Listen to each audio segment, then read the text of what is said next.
You know that I could be here until about 10 o'clock tomorrow morning talking about traffic, right? But I won't. Um, I'm just going to do this as quickly as I can because some of the previous speakers hit traffic now and then. So TC Buffalo's traffic study lumped the warehouse workers' commuter cars and trucks together as being the same in terms of units on the road. But the traffic study should have taken into account the fact that a commercial truck is 3 to 4 times the length of a car. It takes up a little bit more room. Amazon's trucks will strain our roads and aging bridges, 2 of which were built in 1935 and the other 2 in 1965. Experts in transportation engineering state the project will have irreversible negative impacts. The Grand Island bridges are currently listed by New York State as structures in need of substantial repair.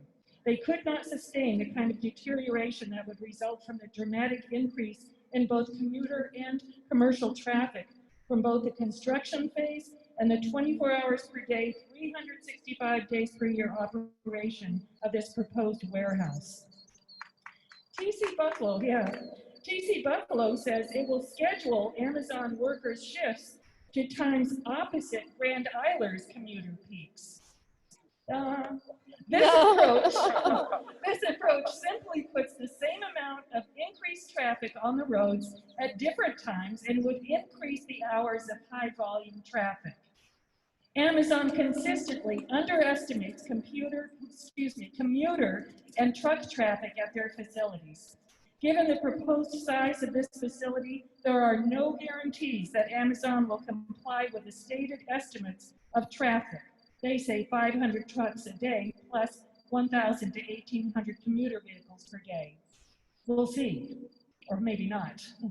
When threatened with suit by a New Jersey mayor 1 year after opening, Amazon said, given the season peaks of our business, we have added an additional couple thousand more employees.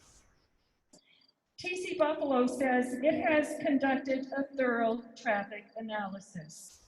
The Grand Island Highway Department and Erie County Department of Transportation have not conducted an independent traffic study that accounts for the real costs of impacts on our roads and infrastructure using realistic numbers for operational traffic related to this proposal. Increased commuter car and bus traffic leads to an increase in traffic accidents.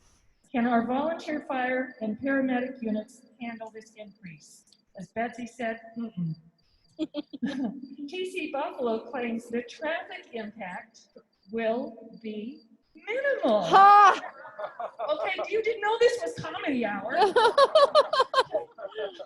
Grand Island Highway Superintendent Dick Crawford contradicted TC Buffalo's statement at the July 20 Town Board workshop.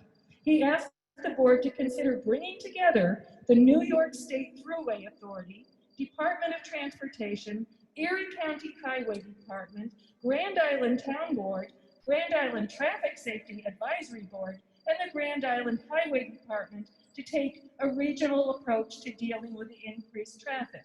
Quote, projections and improvements must be looked at for the next 10, 15, and 20 years, Crawford said. In other words, get real. Thank you, Dick Crawford. The warehouse, as you know, will operate 24 hours a day, 365 days a year. A traffic management technician for the state agency that monitors local traffic conditions questions whether TC Buffalo took into account increased out-of-state travelers during the summer, as well as increased traffic before and after art park concerts. He also questioned whether they factored in the regular lane closures on the bridges for maintenance and inspections. He also pointed out that flatbeds responding to problems on the bridges have to come all the way from Hamburg because of the Thruway Authority's exclusive towing contract. TC Buffalo has not considered the impact of inclement weather on the operation of the bridges. Not that we ever had inclement weather in Western New York.